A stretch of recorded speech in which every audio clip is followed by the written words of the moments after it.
I never thought my marriage would come down to a series of pixels on a screen. My wife, Marissa, and I had been together for 8 years, married for 5. We met the old-fashioned way, mutual friends, a late summer party, two people orbiting the same conversation until the gravity became too strong to ignore. She was brilliant, sharp-witted, with this laugh that could light up any room.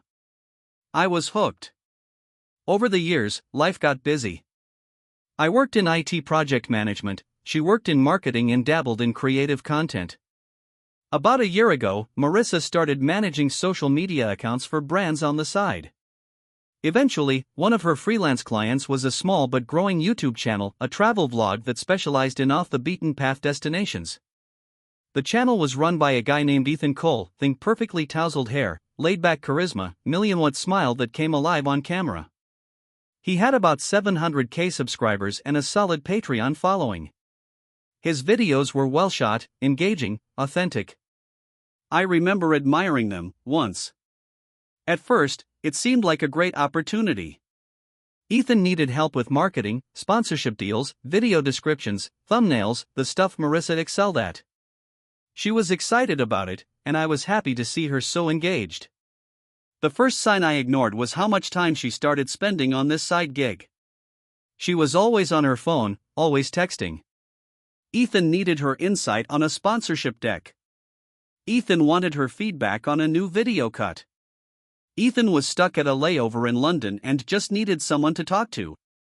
At dinner, her phone would light up.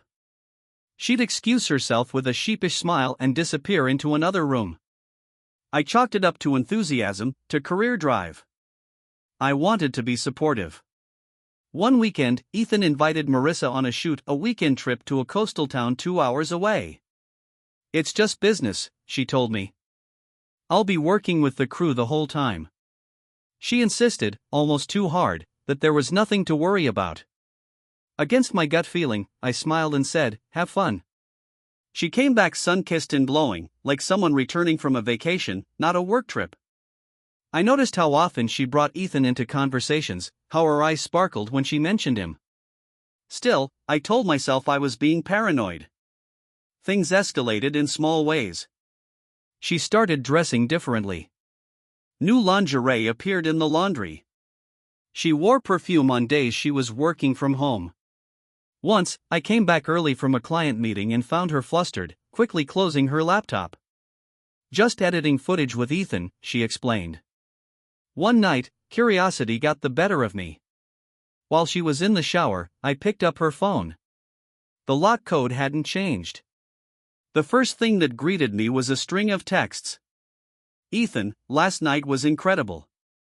I can't stop thinking about you. Marissa, me too. When can I see you again? Ethan, soon.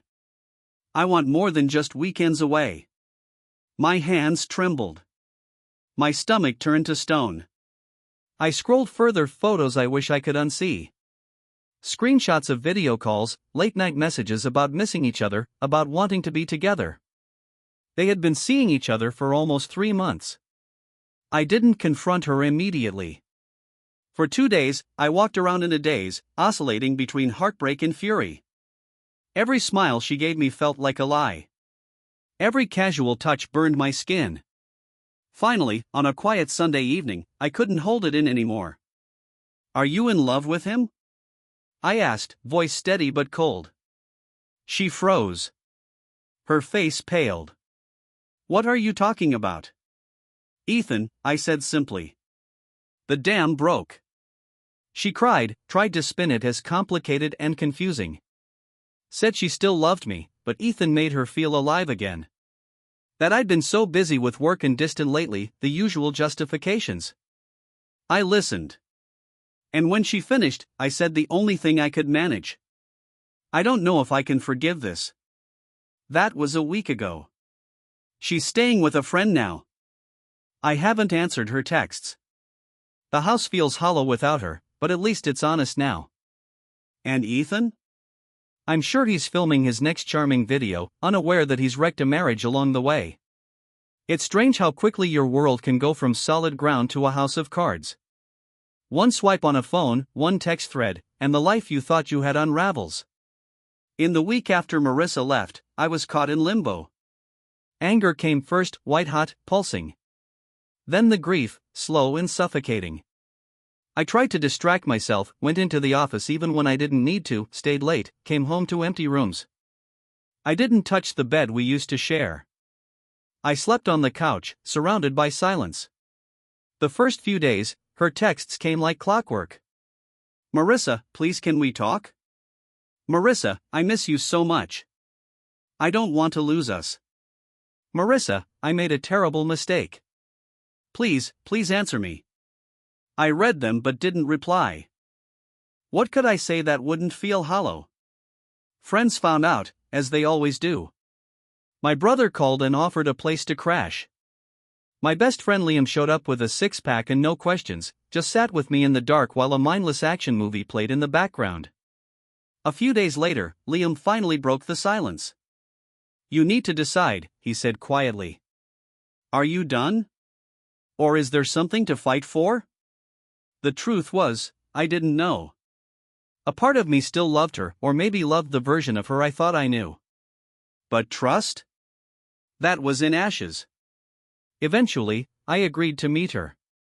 A neutral place, a small park we both liked, one where the changing leaves could act as camouflage for our wrecked hearts. When I arrived, she was already sitting on a bench, bundled in a jacket, eyes red. She looked so small. Thank you for coming, she whispered. I sat, hands clasped tightly. Talk. She exhaled, shaky. I never meant for it to happen this way. Ethan, it started as just work. He was flattering, exciting. You and I had grown so distant and I held up a hand. Don't blame me. I didn't make you cheat. She bit her lip, nodding. You're right. I let it happen. I thought I could handle it, that it was harmless, that it didn't mean I didn't love you. But it wasn't harmless. I destroyed everything. I studied her. Part of me wanted to scream. Another part just felt tired. Are you still seeing him? Her eyes filled with tears. No. I ended it. The night you found out. That easy, huh? I said bitterly. She winced. No. I wanted it to be, but it's complicated. He doesn't take no easily. The thought of that man still lurking in her orbit made my stomach turn. She reached for my hand, I pulled away. Marissa. I can't just forget this. I can't unsee what I saw. I know. Her voice broke. But I'm willing to do whatever it takes. Counseling, honesty, no contact with him, anything. I love you. I want my husband back. I stood, pacing. My heart twisted in a dozen directions at once. The part that loved her warred with the part that wanted to protect myself from more pain. Do you love him? I asked quietly. She shook her head, desperate. I loved the idea of him. The fantasy. Not him. Not really. You're my reality. I looked away, eyes stinging. I need time. She nodded, tears falling freely now. I'll wait. For as long as it takes. I walked away then, not trusting myself to say more. My steps were heavy, every inch of me torn between past and future. Weeks passed. I started therapy alone first, then we did a few sessions together. Marissa cut all ties with Ethan. She handed over her phone willingly, changed jobs, blocked him everywhere. But trust isn't a switch. It's a brick wall you have to rebuild, one piece at a time. Some days, I wanted to try. Other days, I thought about filing for divorce. In the end, I chose myself first. I told Marissa I needed 6 months of space, no pressure, no promises. If we found our way back, it would be because we both grew and healed, not because of guilt or desperation. She agreed. With tears in her eyes, she packed a bag and left for her sister's place. It's been 4 months since that day. We text occasionally, cautiously. I'm still in therapy, still working through the anger and grief. Will I take her back? I don't know. Some betrayals cut too deep. But I do know this: I will never again ignore my gut. I will never again sacrifice my own well-being to keep a broken version of us alive. And no YouTube producer, no fantasy, no fleeting excitement will ever be worth the quiet strength of a relationship built on trust. If I rebuild, it will be on stone, not sand.